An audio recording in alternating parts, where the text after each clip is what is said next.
Alright guys, here I got the pinion installed. I got the locker on there, 2 washers, and then the nut on the end. I put red Loctite on it and peened over 2 sides there on the end. And I got it in the case half here. And I'm getting a hair under 0.5. So I think it's supposed to be on 0.5. So I think I'm going to call that good for pinion depth. But there's no shim, so I guess the only way you could go is back anyway. So now we'll move on to trying to get your wear pattern checked out. So now I got the ring gear down. The ring gear is down here.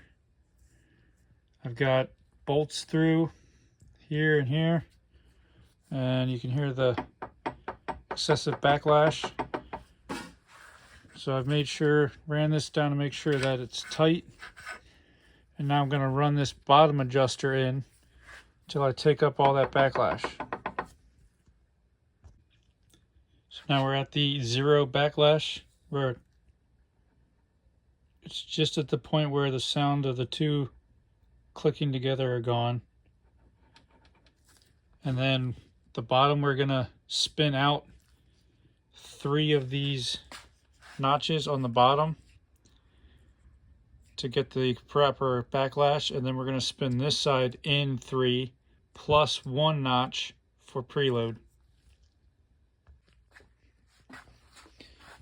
So now the other side I spun out 3 notches, and then this one here, you can see my initial mark here spun in. So 1, 2, 3, and then 1 more for preload.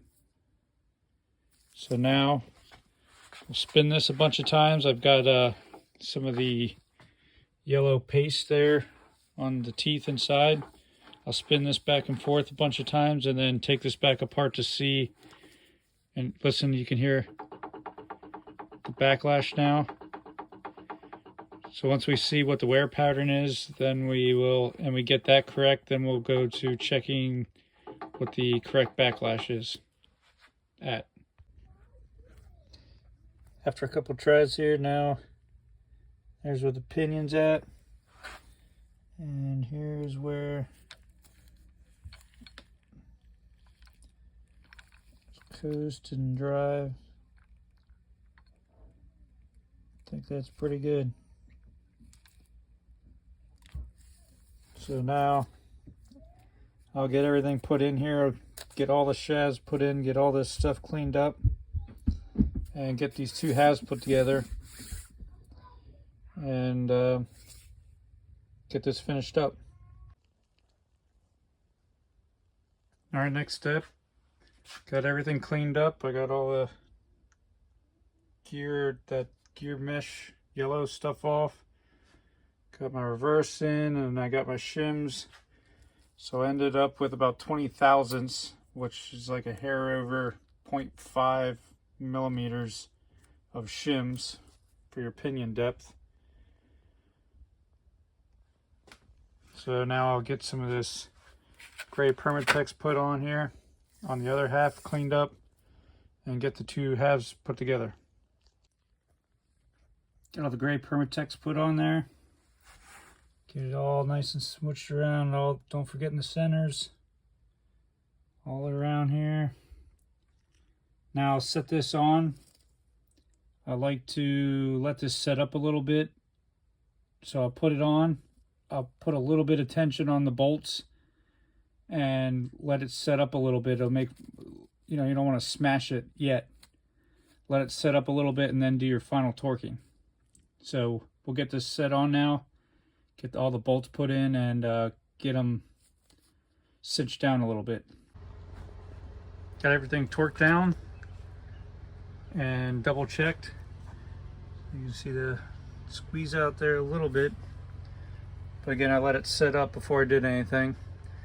Now what I'm going to do is take these back out on both sides. So I marked it here where it's going to go back, and then I'll count the revolutions just to make sure.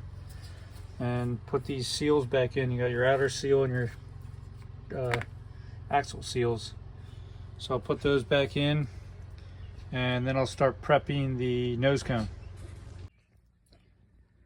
Got the Subi plug pressed in there. I like to put green slip fit Loctite in there. See, that's in there. Got that piece put in there.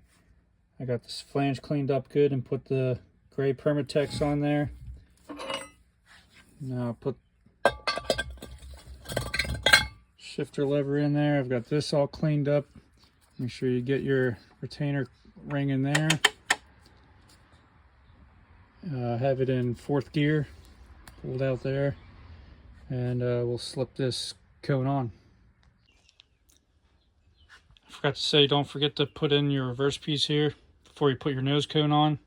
So the nose cone is on. Nothing's torqued down yet, but it's tightened down to where it squeezes out that, and I'll let it set up a little bit. And then you can check your gears. I don't want to fall off the table, but they're all there.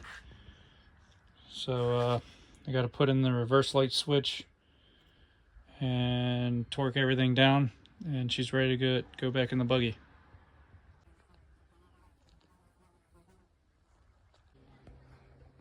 A couple more things I wanted to show here before I wrap this up. The shifter fork here I reinforced. I know you can get the forged solid ones, but I did the tips here, and then I reinforced that, and we'll see if that makes a better pedal feel or not. I've seen other people do that, but I have not heard anything on it. And then I wanted to show this.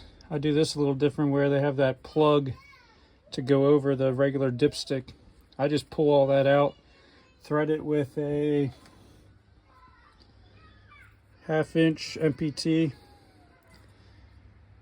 and put a regular pipe plug in there. So now we'll get throw up area and everything put on. Lightly, very, very lightly grease up in here and here and in the pilot. Just like residual surface grease. Very light.